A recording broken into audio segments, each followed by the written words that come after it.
MXRF11, o fundo imobiliário mais popular da Bolsa de Valores, alcançou a marca de 1 milhão de cotistas. Significa que quase metade dos investidores de fundos imobiliários tem ele em carteira.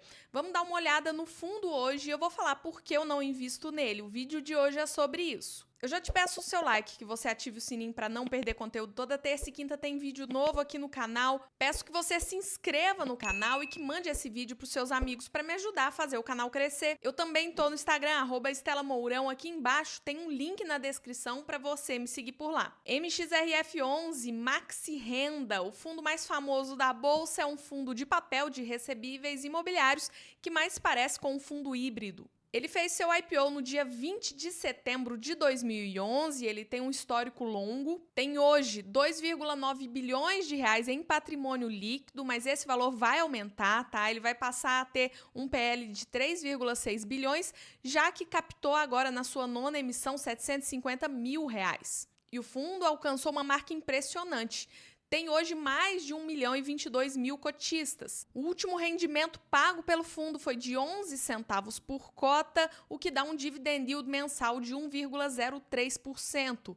Nos últimos 12 meses, pagou 12,91% de dividend yield a seus cotistas. O investidor que colocou 10 mil reais no MXRF lá no início, em 20 de setembro de 2011, teria hoje, só com a valorização das cotas, R$ 10.670, ou seja, uma valorização de 6,7%. Não reinvestindo os dividendos, ele teria um valor hoje de R$ 22.493, uma valorização de 124,93%. E se ele tivesse reinvestido os dividendos, ele teria R$ 35.776,94, ou seja, uma valorização de 257,77%.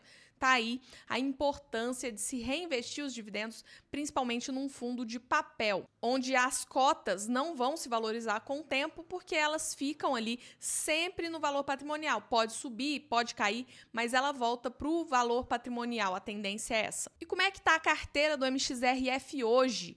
Hoje ele tem 73% em CRIs, 13% em fundos imobiliários, 9% em permutas financeiras ou desenvolvimento de imóveis e 5% está em caixa. Na carteira de CRIs, né, que é o maior percentual dele hoje, a gente tem aí 65% indexado ao IPCA, 35% ao CDI. E essa é a carteira de fundos imobiliários do MXRF11, que representa 13% do patrimônio do fundo.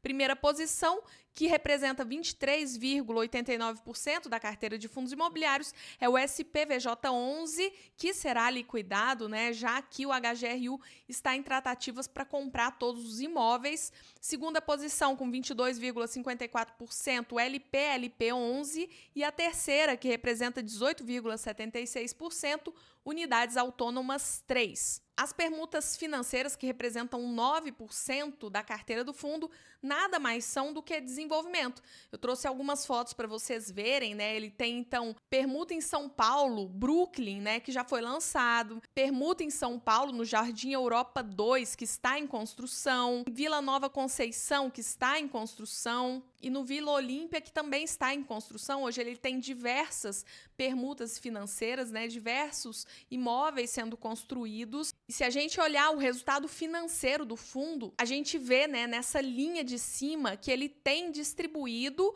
o que ele tem feito de resultado, né?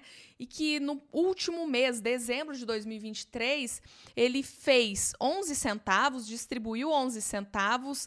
Desse valor, a receita de CRIs, que é a maior parte do fundo, representou 8 centavos por cota. A receita de fundos imobiliários representou 1 centavo por cota e as permutas financeiras representaram 2 centavos por cota. E ele teve uma despesa de 8 centavos por cota. Bom, e por que eu não invisto no fundo? Por que eu não sou uma dos 1 milhão e 22 mil cotistas? Primeiro motivo é pelo risco, né? Ele não é um fundo de papel normal, né? Ele tem fundo imobiliário também, ele tem CRIs, que é a maior parte do portfólio, mas ele também tem desenvolvimento. Então, o risco dele, na minha visão, é maior do que outros fundos de papel. Se você der uma olhada no fluxo financeiro do desenvolvimento, né? Você tem aí 80% do fluxo, ou seja, o dinheiro cai depois de algum tempo, né? Se você olhar o lançamento de uma obra, dura ali em torno de 6 meses, depois tem um período de construção, que vai mais ou menos 3 anos. Depois do habite, né,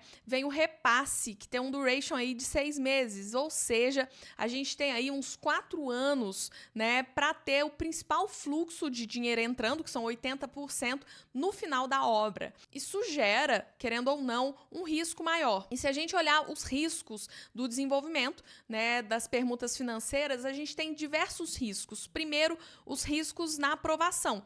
Licença ambiental, projeto, legislação, registro. Depois a gente tem o risco na comercialização, que é o risco do produto, do preço, da tabela de vendas, localização, oferta, demanda. Depois o risco do desenvolvimento em si, nas obras, cronograma, orçamento.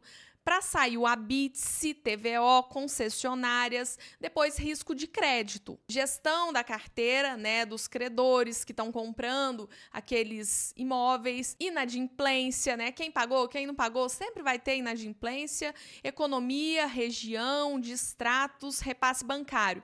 Então, são vários riscos em desenvolvimento. E acaba que o cotista, quando investe no MXRF, está exposto a esses riscos. Logicamente, no caso do MXRF, a gente tem riscos minimizados pela diversificação da carteira. Afinal de contas, são várias permutas financeiras que representam, no fim, apenas 9% do PL do fundo. Além disso, diversas dessas operações possuem boas garantias reais, mas de qualquer maneira é um risco. O segundo motivo pelo qual não invisto no MXRF é o preço. Esse é um fundo que geralmente está caro. Não é à toa que ele é o maior fundo em número de cotistas, né? Geralmente, quando ele dá oportunidade, são momentos em que a bolsa está muito barata, então eu estou comprando outras coisas, fundos que eu prefiro. Hoje, por exemplo, enquanto eu gravo esse vídeo, uma cota do fundo custa R$ 10,70 na bolsa, mas seu valor patrimonial é de R$ 9,92. Como é fundo de papel, uma das minhas regras é que fundo de papel eu não pago mais caro, tá? Já fiz isso no passado, mas percebi que não vale a pena. Então, num fundo de papel, eu compro só se ele tá barato. E como é muito difícil comprá-lo, eu fico de fora. O terceiro e último motivo que me mantém longe do MXRF é bobeira, eu sei, vocês vão ver, mas é o passado do fundo. O fundo antigamente tinha um apelido bem triste, lixão da XP. Era onde a XP largava os trastes, os investimentos ruins. Era um fundo ruim, mal gerido, com uma carteira muito ruim. O passado do fundo, ele já sofreu várias inadimplências, inclusive até hoje a carteira dele tem 2 imóveis que ele teve que pegar como garantia, né, de CRIs que ele não recebeu, que é o Vila Bastos, que fica em Santo André, em São Paulo, e o Oceanic, que fica em Santos, em São Paulo. Hoje, a carteira do fundo é equilibrada, ele é um bom fundo middle risk. Inclusive, tem vídeo no canal em que eu falo dos 3 fundos base 10 que eu investiria e o MXRF tá entre eles, tá? Mas, querendo ou não, o ser humano, quando ele pega um ranço do passado de alguma coisa, é difícil sair. A gente tem essa tendência de se apegar ao passado. Mas esses são os 3 motivos pelos quais eu não invisto no MXRF. Mas eu quero saber de você. Você tem MXRF em carteira? Gosta do fundo?